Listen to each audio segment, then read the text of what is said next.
Assalamualaikum warahmatullahi wabarakatuh. Waalaikumsalam warahmatullahi wabarakatuh. Terima kasih atas kehadiran Bapak dan Ibu guru untuk waktunya. Dan di sini saya berterima kasih kepada Ibu Kepala Sekolah, ada Ibu Walina selaku Kepala Sekolah SD Negeri 1 Ganjaran. Kemudian untuk rekan-rekan guru-guru hebat semua, Bapak dan Ibu guru di sini. Di sini alhamdulillahirabbil alamin masih dikasih kesempatan sama Allah Subhanahu wa taala untuk berada di sini. Kesempatan hari ini salawat dan salam saya sertakan kehadirat Muhammad sallallahu alaihi wasallam karena beliau yang memberikan kita untuk hadir besar kita.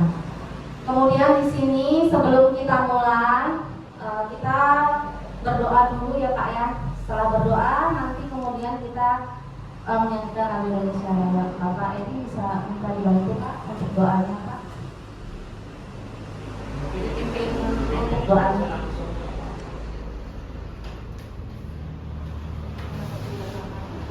Kawan-kawan, sebelum saya mulai, terlebih dahulu kita berdoa untuk agama dan kepercayaan kita masing-masing. Berdoa mulai.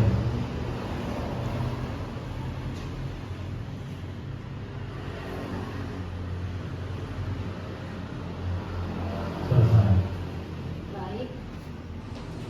Terima kasih untuk Bapak Edi. Untuk awal-awal mari kita menyanyikan lagu Indonesia Raya. Dimohon Bapak dan Ibu guru hebat di sini untuk berdiri sejenak.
Bapak dan Ibu guru.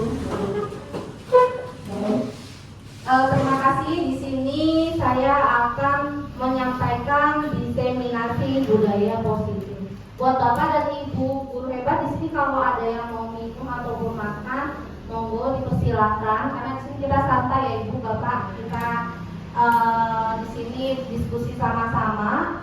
Saya pun di sini tidak memimpin, tapi saya di sini hanya memberikan informasi yang saya dapatkan untuk diseminasi budaya positif. Kebetulan saya di sini CGP angkatan 11 untuk dari SD Negeri 1 Ganjaran. Di sini menyebarkan pemahaman dan penerapan pengalaman budaya positif. Di sini saya mempunyai fasilitator, itu ada Bu Rohayati SPDI. Beliau adalah fasilitator kami yang menaungi kami. Kemudian ada pengajar praktik, itu ada Ibu Yeni Megawati. Kemudian di sini ada saya sendiri untuk calon guru penggeraknya angkatan 11. Kita akan masuk ke konsep inti budaya positif. Jadi di sini kita akan membahas materi tentang perubahan paradigma belajar, disiplin positif, nilai-nilai kerajinan, kebajikan, kebutuhan dasar manusia, motivasi perilaku manusia, posisi kontrol restitusi, keyakinan kelas, dan yang terakhir itu ada segitiga restitusi. Pembelajaran dengan paradigma baru. Pembelajaran dengan paradigma baru dirancang berdasarkan prinsip pembelajaran yang berdiferensiasi, sehingga di sini pembelajaran siswa belajar dengan kebutuhan dari tahap perkembangan untuk mewujudkan profil pelajar Pancasila, yaitu di sini beriman dan berwakil pada Tuhan Yang Maha Esa. Kemudian ada mandiri, bernalar kritis, ada kreatif, gotong royong, dan yang terakhir adalah berkebinekaan global. Kemudian ada yang namanya miskonsepsi tentang teori kontrol, ilusi mengontrol murid. Di sini kemudian ada ilusi orang dewasa berhak memaksa. Kemudian ada ilusi bahwa semua penguatan positif, efektif, dan bermanfaat. Jadi kita berpikir semua apa yang positif dan efektif itu adalah bermanfaat. Kemudian yang terakhir, ilusi bahwa kritik rasa dan rasa bersalah mampu menguatkan karakter. Baik. Kemudian di sini ada merubah paradigma stimulus respon ke pendekatan teori kontrol. Itu ada dua yang istilah Pak ya. Ada stimulasi respon, kemudian ada teori kontrol. Kayak pertama, realitas kehidupan itu sama, namun teori kontrolnya realitas kebutuhan kita pasti berbeda. Kemudian yang kedua, semua orang melihat hal yang sama, sedangkan teori kontrolnya setiap orang memiliki gambaran pasti sudah berbeda-beda. Yang ketiga, kita mengubah orang agar berpandangan sama dengan kita. Teori kontrolnya kita berusaha memahami pandangan orang lain tentang dunia. Yang keempat, perilaku buruk dilihat dari suatu kesalahan. Untuk teori kontrolnya, hanya Anda yang dapat mengontrol diri Anda sendiri. Yang kelima, orang lain dapat mengontrol saya. Sedangkan teori kontrolnya, semua perilaku memiliki tujuan masing-masing. Kemudian yang keenam, saya dapat mengontrol orang lain. Teori kontrolnya, Anda tidak bisa mengontrol orang lain. Kemudian yang ketujuh, pemaksaan ada pada saat bujukan gagal. Jadi di sini kita maksa kalau kita bujuk gagal, namun teori kontrolnya kolaborasi dan konsensus menciptakan pilihan-pilihan baru. Kemudian yang delapan, model berpikir menang atau kalah. Sedangkan untuk teori kontrol di sini, model berpikirnya adalah menang-menang. Jadi ada simulasi respon dan ada teori kontrol. Disiplin positif. Disiplin positif merupakan salah satu cara penerapan disiplin yang bertujuan untuk menemukan kesadaran serta memberdayakan peserta didik tanpa imbalan, penghargaan, reward, ancaman, ataupun hukuman. Tujuannya sebagai pendidik yaitu menciptakan peserta didik yang memiliki disiplin diri sehingga mereka berlaku mengacu pada nilai-nilai kebijakan universal dan memiliki motivasi intrinsik dalam perubahan perilaku ke arah yang lebih baik. Sebenarnya boleh kita kasih reward tapi tidak setiap bulan. Misalkan pada saat bagi rapor atau mungkin pada saat kita ada ulangan, kan ulangan tidak tiap bulan ya, atau seperti kelas itu. Jadi mereka itu ada keinginan tersebut bukan karena ada reward, selalu ada reward, tapi itu ada waktu-waktu yang tertentu. Kemudian hukuman, anak-anak juga jangan diberikan selalu mungkin hukuman atau ancaman di sini. Jadi di sini kita membuat disiplin positif. Disiplin positif itu berasal dari kata yang artinya belajar. Disiplin mengacu pada disiplin sendiri yang memiliki tanggung jawab terhadap apa yang dilakukan berdasarkan nilai yang diyakini.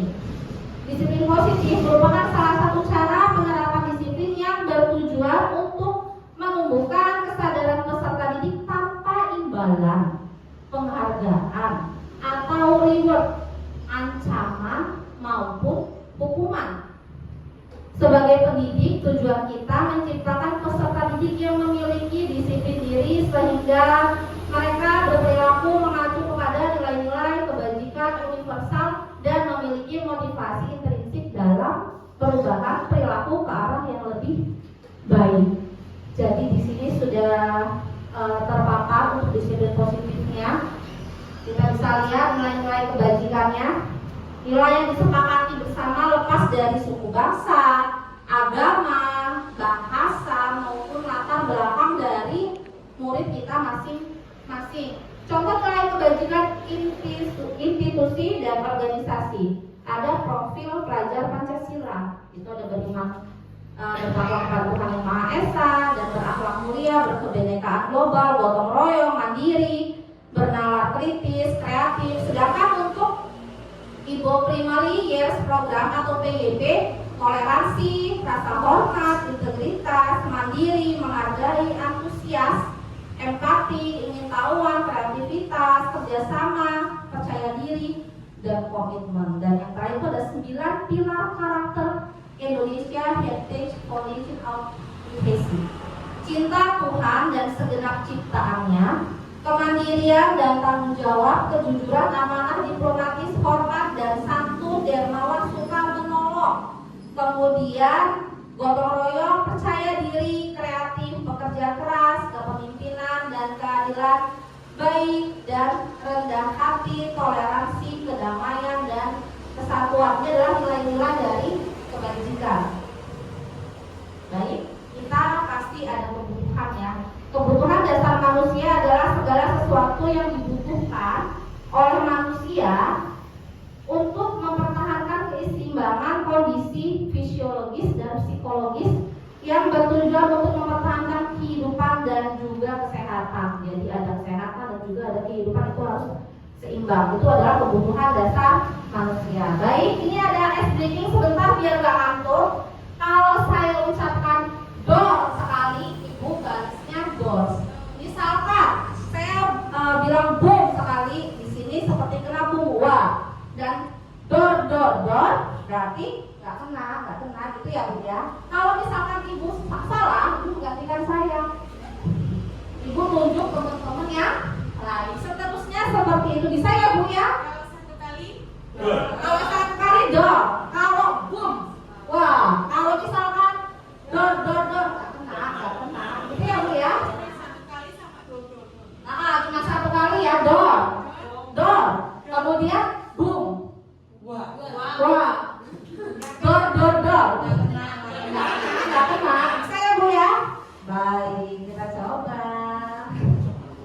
Saya nunjuk, nanti kalau misalkan ternyata ada yang salah, berarti ibu gantian, nanti ibu yang nunjuk temennya sampai temennya nanti ada yang salah lagi. Kebetulan teman saya kena, waktu Zoom saya kena, nggak konsentrasi kena seperti ini. Baik, kita akan coba ibu bapak ya. Kita coba ya Bu ya Pak ya. Baik, door, boom. Ibu Chandri ternyata ya, ibu silakan ibu. Ingat kalau door sekali jawabannya door. Kalau misalkan boom, wah. Tapi kalau door jangan kena. Ya mulai coba ya Bu.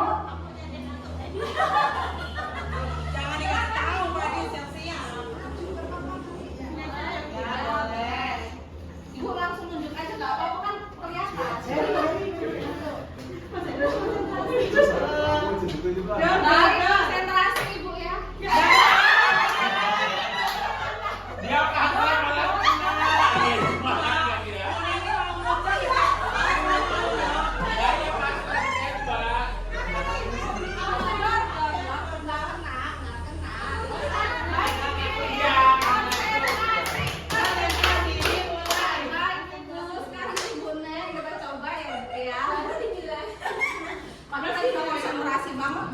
Bapak Ibu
membahas di sini ada 5 kebutuhan manusia untuk bertahan hidup.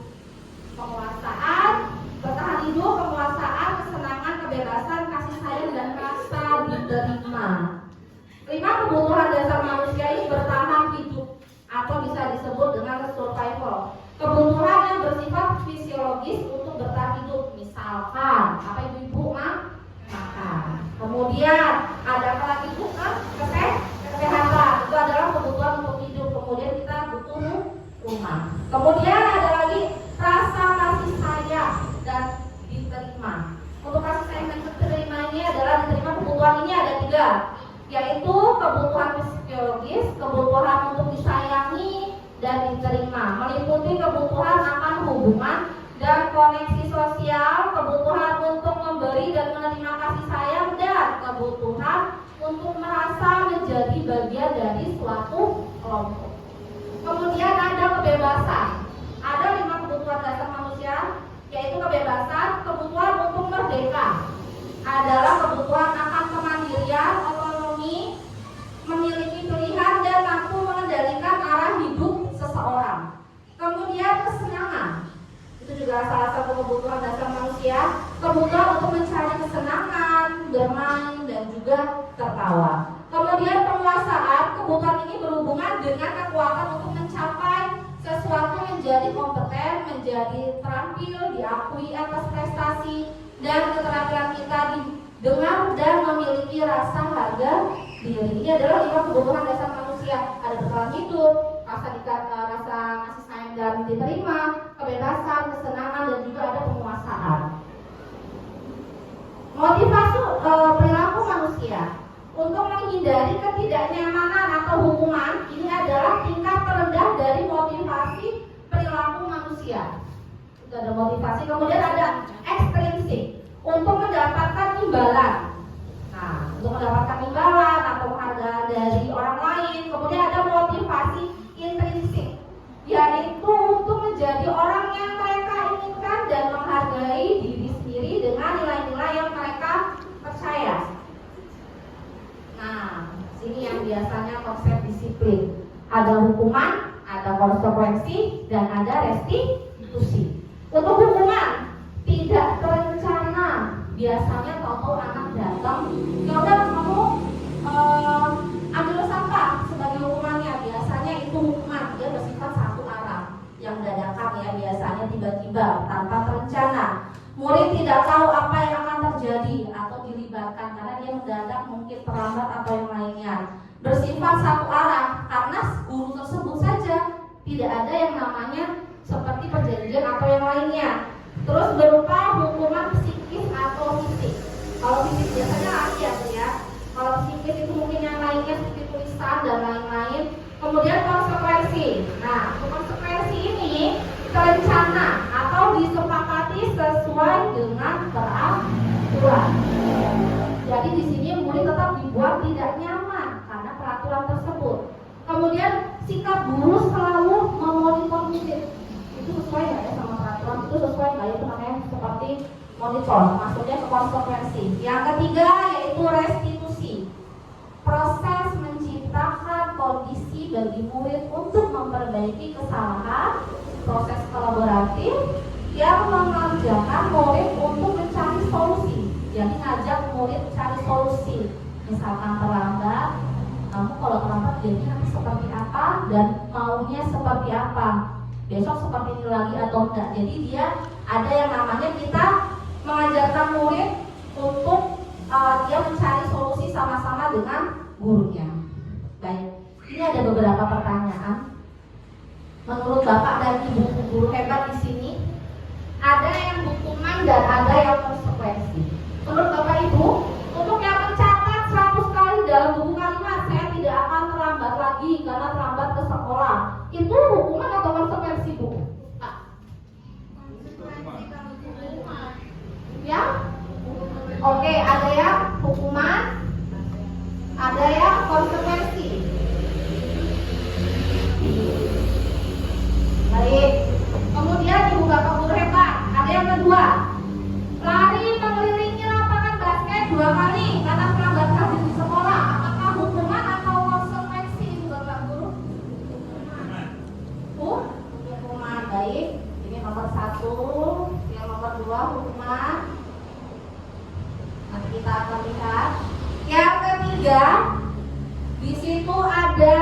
murid diminta untuk push up 15 kali karena tidak menggunakan masker ke sekolah. Hukuman atau konsekuensi?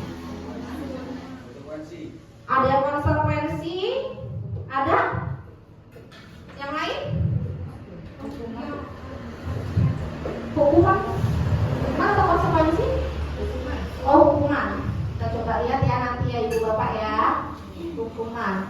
Kemudian yang nomor 4 itu menggantikan kertas tugas teman yang telah dicoret-coret. Apakah konsekuensi atau hukuman ibu bapak ibu bapak? Konsekuensi. Oke.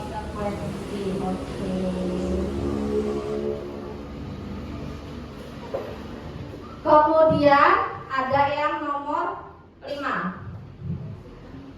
Membersihkan tumpahan air di meja tulis karena tersenggol pada saat jam pelajaran. Hukuman atau konsekuensi Bapak Guru? Konsekuensi.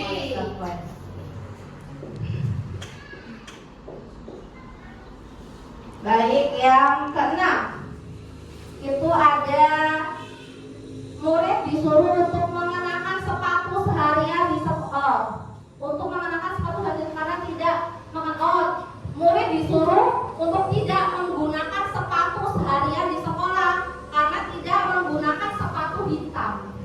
Hukuman semua? Hukuman semua? Dan yang terakhir itu ada lari mengelilingi lapangan basket 2 kali karena terlambat 10 menit untuk pelajaran PJOK. Itu konsekuensi atau hukuman ya Pak? Hukuman? Hukuman atau konsekuensi? Ada yang konsekuensi dan ada yang hukuman. Mari kita lihat ya Bapak Ibu ya atas jawaban. Mohon maaf tidak ada yang salah ya Bapak Ibu di sini, ini hanya penjabaran ya Pak ya. Baik, kita akan lihat mencatat 100 kali di dalam buku kalimat tidak akan terlambat lagi karena terlambat ke sekolah. Itu masuknya ke hukuman. Kemudian yang kedua, lari mengelilingi lapangan basket 2 kali karena terlambat hadir ke sekolah. Itu masuk ke hukuman. Kemudian ada lagi murid diminta untuk push up 15 kali karena tidak menggunakan masker. Betul, itu adalah hukuman. Kemudian yang nomor 4, menggantikan kertas tugas teman yang telah dicoret-coret. Betul semua di sini ya Bu ya, konsekuensi. Kemudian di sini membersihkan tumpahan air di meja tulis karena tersenggol pada saat belajar. Itu adalah konsekuensi. Kompak semuanya. Kemudian murid disuruh untuk mengenakan sepatu, tidak menggunakan sepatu seharian karena dia tidak menggunakan sepatu hitam. Itu masuk ke hukuman. Kemudian yang terakhir, lari mengelilingi lapangan basket karena dia ada lambat 10 menit. Jadi dia masuknya ke konsekuensi. Baik, jadi di sini sudah kita lihat ini yang dipaparkan semuanya. Jadi tidak ada yang benar dan tidak ada yang salah ya, karena setiap guru punya konsekuensi masing-masing ya Ibu ya, punya pendapat masing-masing. Nah, di sini ada nih Bu, 5 posisi kontrol guru. Minta bantu Bu Tri ke samping 5. Silakan ditulis Ibu, pilih salah satu. Enggak satu-satu aja. Silakan diisi. Suruh milih salah satu. Betul. Pilih salah satu, tidak usah diukur ya Bu ya, ditaruh aja enggak apa-apa di sini. Nanti kita akan bahas. Kita edit. Nih. Silakan ditulis.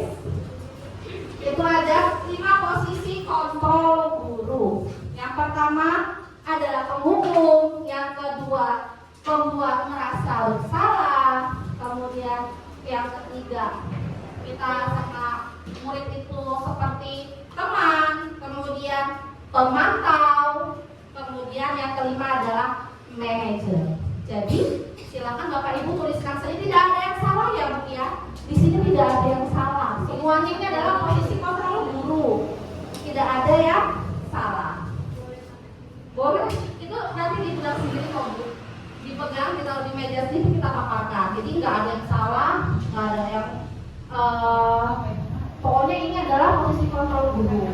Jadi Bapak Ibu diminta cuma nyatet aja di situ, nanti kan bisa dibawa bekal. Oh, kalau hukum itu seperti ini, kalau membuat merasa bersalah seperti ini, teman seperti ini, pemantau seperti ini, dan manajer seperti ini. Sudah Bapak Ibu? Baik, kita lanjutkan ya.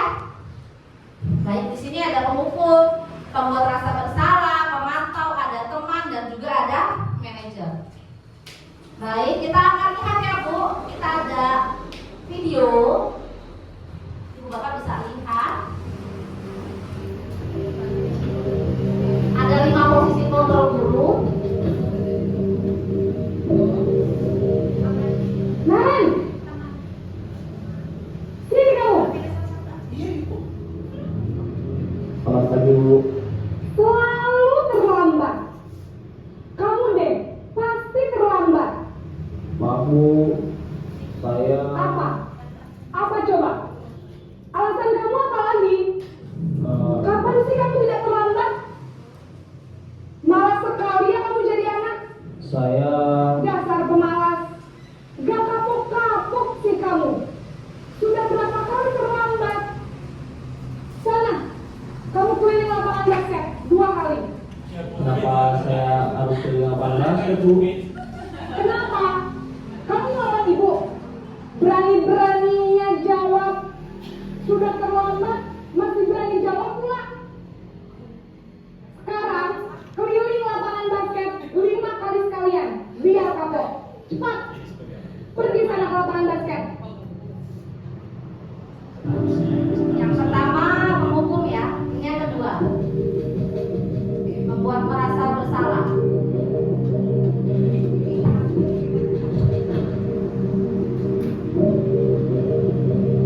Naren,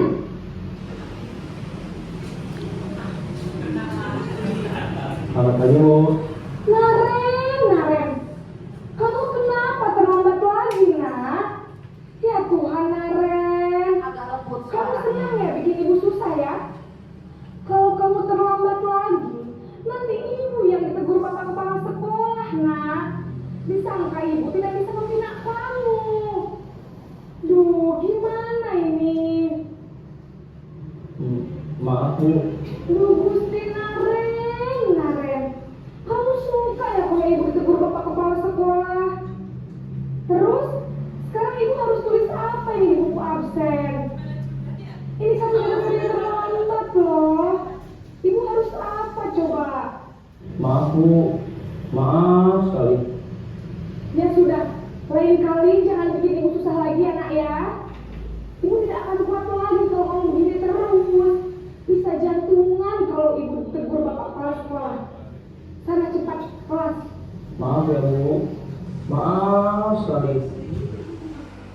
Baik, yang ketiga setelah ini posisi pembuat rasa bersalah berbicara dengan bersama.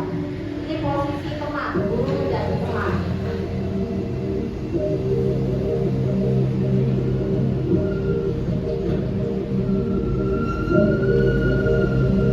Naren,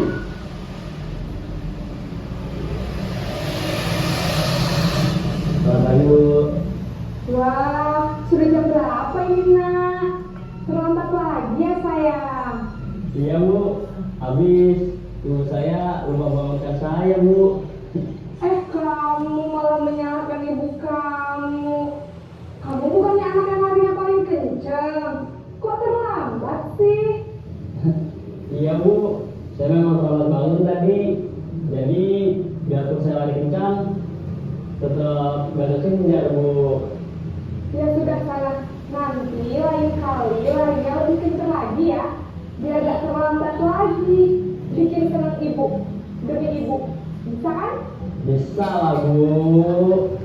Ya sudah sana masuk kelas. Ibu beresin urusan absen kamu. Kamu ini ada-ada saja. Posisi kontrol sebagai teman. Yang ini sebagai pemantau.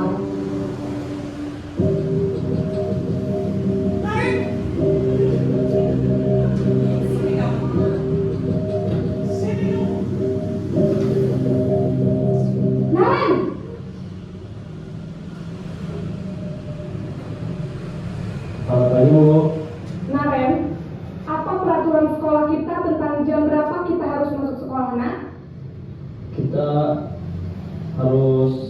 sekolah jam 7, Bu.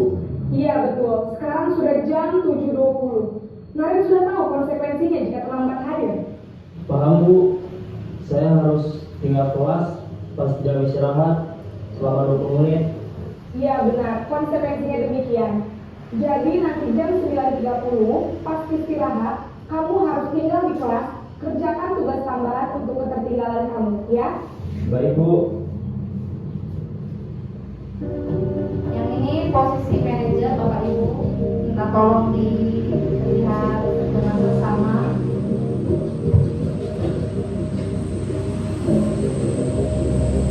Naren!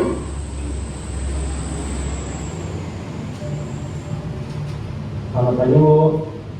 Selamat pagi Naren. Maaf, Bu. Saya terlambat. Iya, sekolah masuknya jam 7, sekarang sudah jam 7.20. Jadi sekarang bagaimana ini Naren? Maaf, Bu. Saya lupa saya alarm saya semalam. Baiklah, menurut kamu, keyakinan sekolah yang mana yang perlu kamu tingkatkan? Menghargai diri sendiri dan orang lain mungkin ya, Bu. Setuju. Jadi, apakah Naren meyakini prinsip saling menghormati tersebut? Iya, Bu. Saya meyakininya. Apakah Naren bersedia memperbaiki masalah keterlambatan ini? Bersedia, Bu. Bagaimana kamu akan perbaiki masalah keterlambatan ini? Saya akan coba untuk tidak lupa menyetel alarm saya, Bu. Baik, kalau Naren lupa menyetel alarm di rumah, ada orang yang kira-kira bisa bantu mengingatkan tidak? Ada, Bu. Kakak saya, Kak Emma. Ada lagi selain Kak Emma? Selain Kak Emma, ada ibu saya. Baik, jadi yang mengingatkan Naren adalah Kak Emma dan ibu kamu ya? Kira-kira akan mulai alarm kapan nih Naren? Setelah pulang sekolah, akan segera saya lakukan. Baik, jadi Naren akan setel alarm untuk bangun besok pagi dan akan diingatkan oleh kakak dan ibunda Naren ya. Ada lagi yang mungkin perlu dilakukan Naren agar tidak terlambat jauh lagi. Tidak ada, Bu. Baik Naren, terima kasih untuk kerjasama kamu. Sekarang kamu perlu kembali ke kelas untuk belajar. Baik, Bu. Terima kasih. Kembali. Bapak Ibu guru hebat di sini. Di situ ada 5 tadi. Dan Bapak Ibu jawabannya pasti ada macam-macam atau sama nih Bu? Pasti bermacam-macam ya. Ya. Dan di sini contoh penerapan 5 kontrol guru, murid datang terlambat tadi ke sekolah, penghukum. Kalau kita sebagai penghukum, posisi kontrol gurunya, bahasanya itu murid disuruh berdiri di depan kelas. Biasanya ada yang seperti itu. Kemudian murid disuruh mengambil sampah sebelum masuk kelas. Atau guru marah ke muridnya. Itu adalah posisi kontrol guru yang menghukum. Terus membuat rasa bersalah, seperti kalimat berapa kali ibu bilang sama kamu. Kemudian ibu kecewa sama kamu. Ada yang memantau, kamu sudah melanggar peraturan sekolah. Jadi yang digunakan sama pemantau adalah peraturan sekolah. Kemudian kamu tahu konsekuensinya. Kayak tadi sudah dilihat di video ya, konsekuensinya dia tidak istirahat ya. Kemudian nanti saya cek, kerjakan apa yang seharusnya kamu lakukan. Kemudian ada contoh penerapan teman, itu kamu lagi seperti itu ya. Kemudian jangan gitu dong. Kemudian ayo gabung dengan yang lain. Dan yang terakhir, untung ada ibu.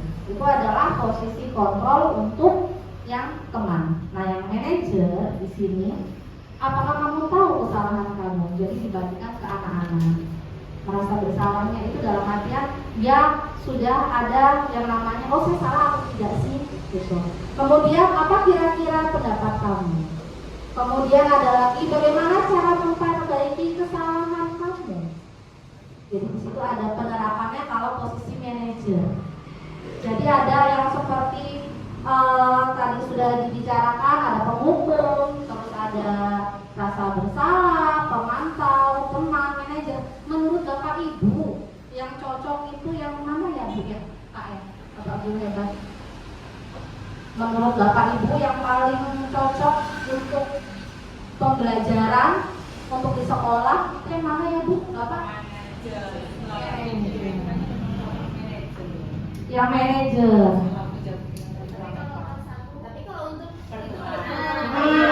Karena biasanya kalau berteman kadang-kadang dia hanya mengenali hanya satu guru saja. Ya saya seperti itu. Makanya ada lagi posisi kontrol yang terakhir yaitu tadi manajer. Bu, saya tanya, kalau kamu tidak pernah benar melakukannya, itu maksudnya apa, Bu? Baik, kita cek ya Bu ya. Dia penghukum. Kamu tidak pernah benar melakukannya, itu penghukum. Kemudian saya kecewa sekali dengan kamu. Rasa bersalah. Ya, membuat merasa bersalah. Kemudian kamu sudah melanggar peraturan sekolah. Mantap. Betul sekali. Kemudian ayo lakukan demi bapak atau ibu teman. Kemudian rencana apa yang akan kamu lakukan untuk menyelesaikan masalah ini? Baik. SBD-nya kali ini biar gak ngantuk. Ini SBD yang kedua ya, yang terakhir. Saya minta tolong bapak ibu guru hebat di sini semuanya berdiri. Tadi saya sempat bingung mau yang mana ini ya, yang mana ya sudah ini aja ya, nggak apa-apa ya Bu ya. Minta tolong ya Bu ya, bapak.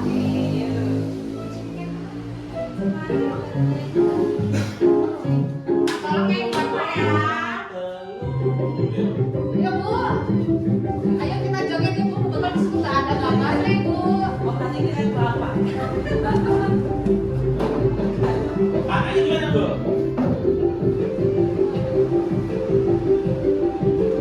Biar semangat ya Bu.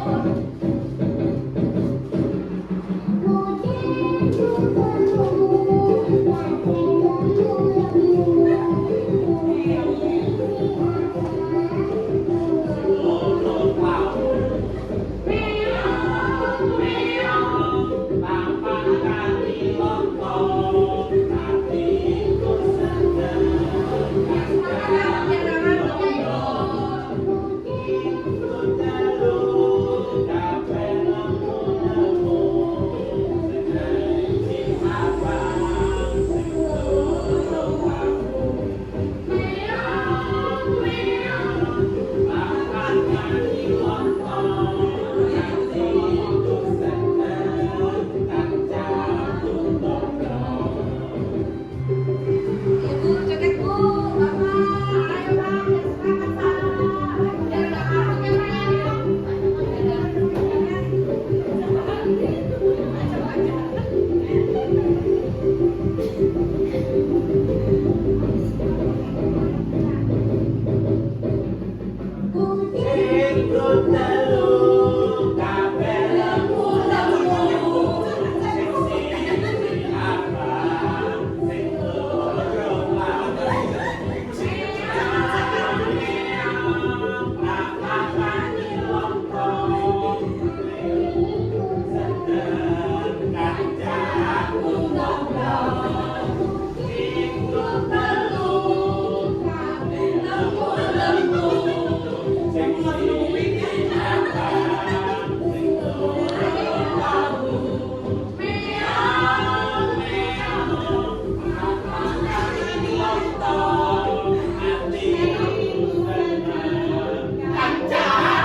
Baik, semangat ya Bapak Ibu. Aduh, sedikit lagi rasanya.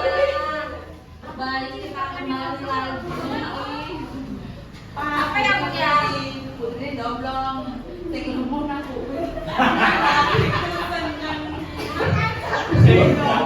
Baik. Kita kembali lagi ya tadi biar gak terlalu ini ya, tegang juga. Ini ada keyakinan kelas. Kok keyakinan kelas ya, bukan peraturan kelas. Kemarin kita ada membuat keyakinan kelas sama anak-anak. Itu anak-anak diminta untuk menjabarkan apa sih yang menurut kalian peraturan kelas buat kita sama-sama di sini. Dan anak-anak pasti ada yang negatif, ada yang positif kata-katanya kan ya. Terus nanti kita bisa ambil positifnya. Ilustrasinya itu peraturan kelas dan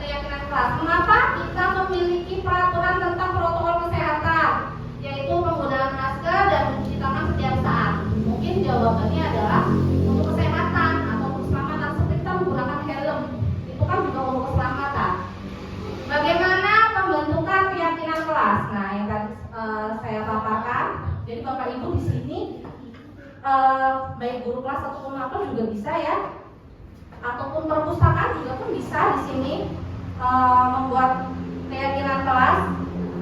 Dia itu lebih abstrak dari peraturan, sedikit saja agar mudah diingat anak-anak, berupa pernyataan universal sesuai dengan kondisi kelas dan mudah diterapkan, kemudian dibuat dalam bentuk positif. Yang terakhir, semua warga kelas ikut serta dalam pembuatan keyakinan kelas. Jadi begini Bapak Ibu, pada saat kita mulai masuk sekolah, kita minta anak-anak buat menurut kalian bagaimana peraturan di kelas ini mau seperti apa. Jadi anak-anak minta satu persatu. Kalau kemarin saya diminta satu persatu, kemudian ditempelkan ke depan, dan di situ kita ambil positifnya. Dalam arti positif begini, pasti kan mereka ada bahasanya yang buang sampah nggak boleh sembarangan, buang sampah di luar sampah, atau mungkin datang terlambat, pokoknya suruh push up. Ada yang seperti itu mungkin ya Bapak Ibu ya. Nah, kita ambilkan positifnya,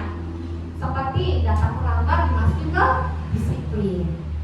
Atau mungkin di sini, Bu, doa dong Bu, masa nggak doa, itu masuk ke berakhlak mulia. Atau di sini dari mulai kalimat tersebut dikumpulkan nyampe depan, kita ambil yang ke lebih singkat, sedikit saja. Misalkan kayak terlambat masuk ke disiplin. Nggak mengerjakan PR juga biasa ada dari rasa tanggung jawab. Nah, kebetulan di sini kemarin saya membuat keyakinan kelas itu sudah disaring saat beribadah, seperti kita berdoa seminggu sekali. Kalau sama guru kelasnya biasanya saya sholat duha, kalau sama guru agamanya juga sama, jadi seminggu sekitar 2 kali. Saling menolong dan menghargai, jadi bukan hanya dengan teman tapi sama gurunya juga menolong dan menghargai. Disiplin, yang sering datang terlambat ya ibu bapak guru, kemudian jujur, dan kemudian di sini menjaga kebersihan. Yang terakhir adalah budaya S, yaitu senyum, salam, sapa, sopan, dan santun. Itu yang saya sedang budayakan karena belum terlalu ini ya anak-anak. Mungkin budaya 5S itu nanti akan diterapkan juga. Jadi 6 ini sudah masuk ke semua anak yang menulis tadi. Jadi kita ambil intinya, dimasukin satu-satu Bapak Ibu guru. Setelah itu kita jabarkan, oh ini masuknya ke taat beribadah, oh ini saling menolong sama, kayak misalkan, Bu, nggak boleh loh Bu ninju temennya, ada seperti itu. Bu, ini nanti bajunya, berarti dia masuk ke saling menghargai. Bu, nggak boleh berantem, kan itu masih bahasanya masih negatif. Positif kita masukkan ke saling menolong dan saling menghargai. Disiplin, seperti posisinya terlambat, itu masuk disiplin juga. Kemudian jujur, yang tidak, Bu nggak boleh nyontek Bu, itu kan masih kalimat negatif ya Bapak Ibu, itu dimasukkan ke jujur. Jadi di sini dibuatnya itu adalah sedikit, jadi mereka ingat. Dan di sini kemudian dipasangnya yang mudah dilihat. Setelah ini bisa di print atau mungkin tulisan mereka yang asli yang mudah dilihat, jangan ditaruh di pojokan kelas atau di pojok baca atau di tengah-tengah. Kalau bisa mereka masuk sudah melihat, yaitu keyakinan kelas yang dibuat bersama-sama. Jadi bukan peraturan tapi keyakinan kelas, karena itu dibuat berdasarkan anak-anak dan ada gurunya juga.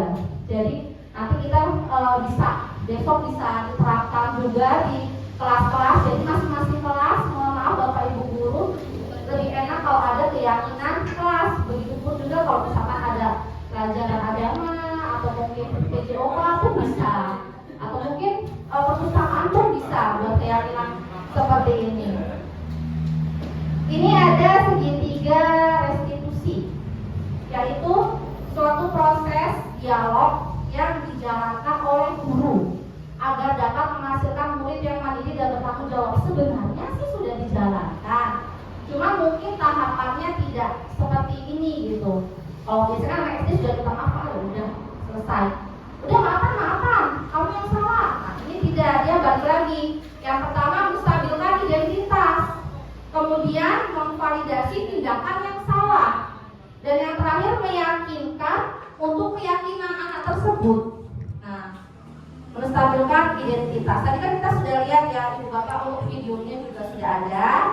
Bagian dasar segitiga bertujuan mengubah identitas anak dari orang yang gagal karena melakukan kesalahan menjadi orang yang sukses. Anak yang melanggar peraturan karena sedang mencari perhatian adalah anak yang sedang mengalami kegagalan. Dia mencoba untuk memenuhi kebutuhan dasarnya namun ada benturan. Kalau kita mengkritik dia, maka kita akan tetap membuatnya dalam posisi gagal. Jadi kita menjadi refleksi, maka kita harus meyakinkan si anak dengan cara mengatakan kalimat seperti ini: berbuat salah itu tidak apa-apa. Kemudian, tidak ada manusia yang sempurna. Saya juga pernah melakukan kesalahan seperti itu, tapi mohon maaf kalau ibu guru tidak pernah, jangan berucap seperti itu. Berarti bahasanya yang lain. Terus ada kita menyelesaikan ini seperti apa? Jadi biasanya kita sudah ada seperti ini: berbuat salah itu tidak apa-apa, nah, atau mungkin tidak ada manusia yang sempurna. Pasti seperti itu bahasanya ya, bukan ya. Kemudian ada validasi tindakan yang salah. Setiap tindakan kita dilakukan dengan suatu tujuan, memenuhi kebutuhan dasar. Kalau kita memahami kebutuhan dasar atau yang mendasari sebuah tindakan, kita akan menemukan cara paling efektif untuk memenuhi kebutuhan tersebut. Menurut teori kontrol, semua tindakan manusia baik atau buruk pasti memiliki maksud dan tujuan tertentu. Jadi seorang guru yang memahami teori kontrol pasti akan mengubah pandangannya dari teori respon ke cara bertutur proaktif yang mempengaruhi tujuan dari setiap tindakan kita. Mungkin tidak suka jika seorang anak yang terus-menerus, tapi bila sifat itu mendapat perhatian kita, maka itu telah memenuhi kebutuhan anak tersebut. Jadi kalimat-kalimatnya ini mungkin terdengar asing ya Bapak Ibu guru ya di sini. Namun bila dikatakan pengalamannya tanpa menghakimi akan memvalidasi kebutuhan mereka. Bahasanya misalkan yang tadi yang pertama kan sudah, ini yang kedua nih Bu, Bapak, padahal kamu bisa loh melakukan yang lebih buruk dari ini ya. Kalau kita seperti itu bahasanya, nanti dia pasti akan berpikir loh, melakukan itu maksudnya kamu pasti punya alasan mengapa melakukan hal ini. Pasti dia punya sebab kenapa tahu-tahu terdatang terlambat. Kamu patut bangga pada dirimu sendiri karena kamu telah melindungi sesuatu yang penting buat kamu. Mohon maaf, mungkin karena bertengkar, dia melindungi diri sendiri, makanya dia melakukan seperti itu. Kita jawabannya adalah kamu patut bangga pada dirimu sendiri karena kamu telah melindungi sesuatu yang penting buat kamu. Terus mungkin jawabannya boleh mempertahankan sikap itu. Sepertinya kamu harus menambah sikap yang baru, yaitu bersikap yang positif. Dan yang ketiga, menanyakan keyakinan. Jadi teori kontrolnya, tanya nih Bu Bapak guru hebat di sini. Kita pada dasarnya termotivasi secara internal ketika identitas sukses telah tercapai nih Bu, langkah 1, langkah 2 yang tadi sudah dipaparkan, maka anak akan siap untuk dihubungkan dengan nilai-nilai yang dipercaya dan berpindah menjadi orang yang dia inginkan. Pertanyaan-pertanyaan di bawah ini menghubungkan keyakinan anak dengan keyakinan kelas atau yang ada di rumah atau keluarga. Apa yang kita percaya sebagai kelas atau keluarga? Biasanya kita pakai kelas saja Ibu Bapak guru ya. Apa nilai-nilai umum yang kita telah sepakati? Apa bayangan kita tentang kelas yang ideal? Kamu mau jadi orang yang seperti apa? Jadi akan dibalikan kembali ke keyakinan yang sudah dibuat di sekolah atau di kelas tadi. Penting untuk menanyakan ke anak-anak kehidupan seperti apa yang nantinya mereka inginkan. Kebanyakan anak akan mengatakan iya, tapi mereka tidak tahu bagaimana mereka menjadi orang seperti itu. Ketika anak sudah mendapatkan gambaran yang jelas tentang orang yang seperti apa yang mereka inginkan, guru dapat membantu anak tetap fokus pada gambaran tersebut. Misalnya kita, ya udah besok jangan kayak gini lagi ya, nggak boleh terlambat lagi ya. Ini dibalikkan ke anak, besok seperti apa agar tidak terjadi seperti ini lagi. Jadi anak menjawab, oh iya Bu, besok saya tidak akan terlambat. Bagaimana caranya kalau kamu besok ada terlambat? Ya udah Bu, nanti mungkin saya minta ibu saya buat bangunin saya lebih pagi. Jadi dia ada keyakinan sendiri di dalam hatinya. Ya, Ibu Bapak Ibu hebat di sini ya. Kemudian sebelumnya kan ditanyakan sesuai nggak sih sama keyakinan kelas yang sudah dibuat? Itu kan dibuatnya bersama-sama Bapak Guru ya di sini ya. Bukan hanya gurunya saja yang membuat, tapi itu adalah masukan dari anak-anak di dalam kelas. Nah, ini untuk cara penerapan segitiga restitusi. Ini kebetulan anak SD ya, Bapak Guru dan Ibu Guru di sini kita akan cek. Kita akan lihat pakai segitiga restitusinya.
Melihat jawaban temannya.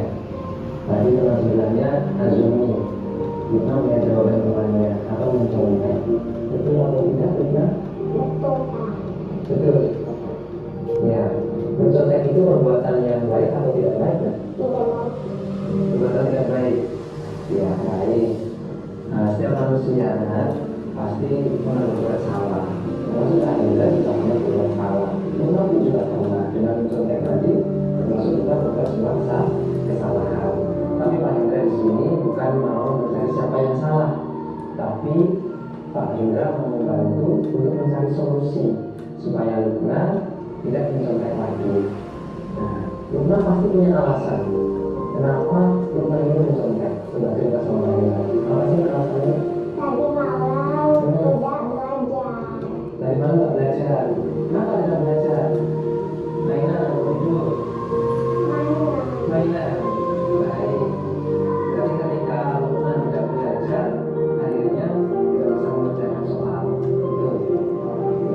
Lukman masih ingat tidak keyakinan kelas kita yang sudah kita buat pada pertemuan awal dulu? Ingat apa yang kita lakukan?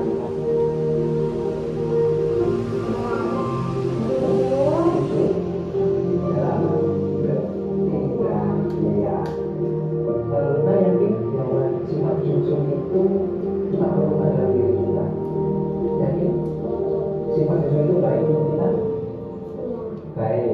Kalau kita sudah yakin, kira-kira apa yang harus kita lakukan supaya Lukman ini tidak mencontek? Karena mencontek ini perbuatan yang tidak jujur. Nah, apa yang harus kita lakukan supaya Lukman tidak mencontek kembali? Belajar terus mengerjakan semampunya. Oke, kemudian berdoa kepada Allah. Oke, baik. Lukman sudah tahu apa yang harus dilakukan supaya Lukman tidak mencontek kembali? Sudah tahu? Baik. Sekarang pertanyaannya, kapan Lukman mau memulai apa yang Lukman katakan tadi? Mulai hari ini. Baik, mulai hari ini Lukman akan melakukan apa yang sudah dikatakan tadi, belajar mengerjakan sesuai mampu. Tuhan kemudian berdoa kepada Allah. Ya. Terima kasih Lukman, aku yakin Lukna dapat menjadi pribadi yang lebih baik lagi, menjadi anak yang solihah, menjadi kebanggaan orang tua. Pas benar? Ya, siap untuk menjadi lebih baik. Video saya cari kebetulan yang anak SD.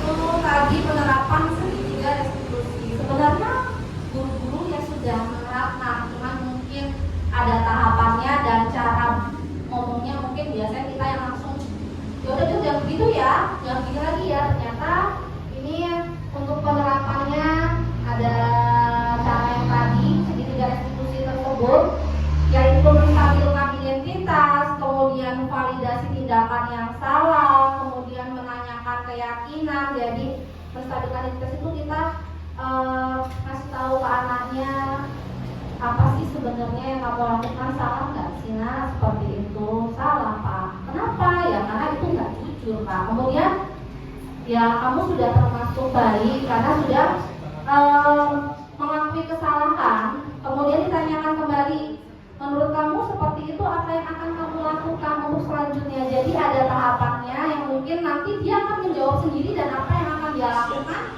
nanti namanya anak pasti akan ingat apa yang sudah dia katakan. Oh iya, karena beda sama biasanya guru yang besok jangan begitu ya, besok nanti jangan bangun siang-siang ya, berbeda ternyata. Ini untuk yang segitiga restitusi. Dan di sini penutup, mari belajar bersama, berkolaborasi, saling mendukung demi mewujudkan disiplin positif. Guru mampu merefleksikan dirinya dalam posisi kontrol saat ini, bagaimana perjalanan dirinya sebagai among. Among itu ngomong ya, kalau orang Jawa itu seperti ngomong. Yang tadi itu yang kita sudah sepakati, yang paling cocok adalah manajer yang menuntun murid-muridnya menjadi insan yang mandiri, merdeka, dan bertanggung jawab. Di sekolah kita sehingga dapat menciptakan karakter profil pelajar Pancasila. Jadi kita sudah ambil kesimpulan di sini ya Ibu Bapak Guru tadi yang sudah kita pelajari.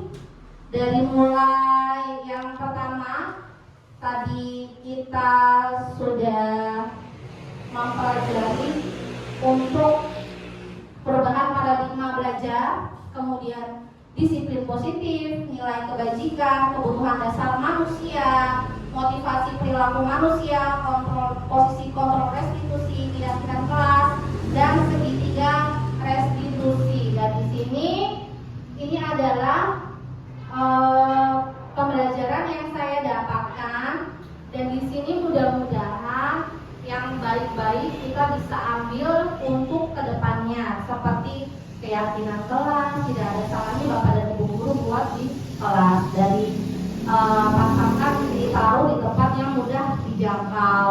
Kemudian di sini juga penerapan 5 kontrol guru, tadi kita sudah sepakat bahwa ternyata yang bagus itu manajer, karena sudah ada posisi kontrol apa yang paling memang oke, dan mengapa keyakinan kelas di sini bukan peraturan kelas. Kalau untuk keyakinan kelas kita sama-sama membuatnya, dan itu anak-anak akan meyakini untuk dirinya sendiri. Kemudian di sini yang terakhir adalah segitiga restitusi untuk menyelesaikan masalah pada saat anak-anak membuat kesalahan di kelas dengan tahapan-tahapan segitiga tadi. Kemudian di sini terima kasih. Boleh saya baca pantun Ibu Bapak Guru hebat? Cakep. Belum. Oh, belum sih. Bu Evi pergi mengaji. Cakep. Pulang-pulang bawa bingkisan. Cakep. Usai sudah acara hari ini, semoga bermanfaat dan berkesan. Terima kasih Bapak Guru hebat atas waktunya, dan di sini mudah-mudahan saya harapkan apa yang sudah tampil di sini untuk budaya positif kita bisa sedikit-sedikit terapkan di sekolah kita. Kita sama-sama berkolaborasi bareng-bareng. Terima kasih, salam guru penggerak di sini, dan saya akhiri di sini. Wassalamualaikum warahmatullahi wabarakatuh. Terima kasih waktunya.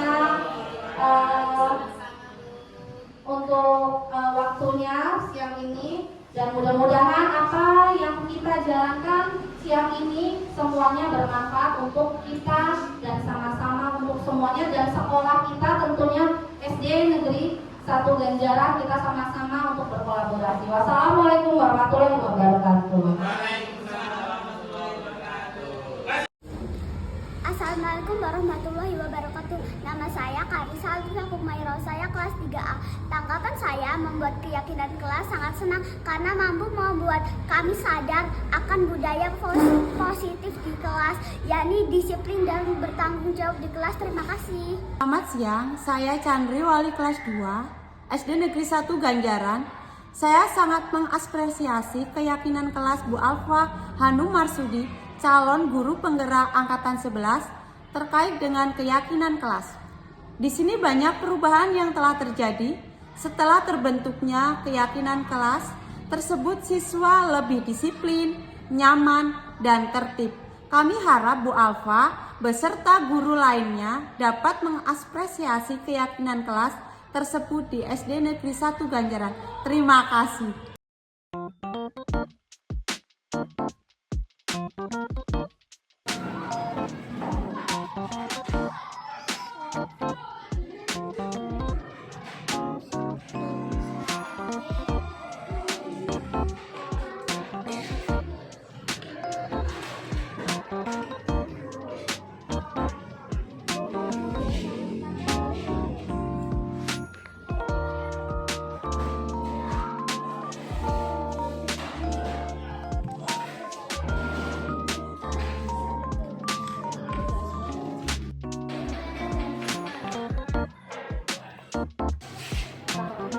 Ada Bu Alfanya ya.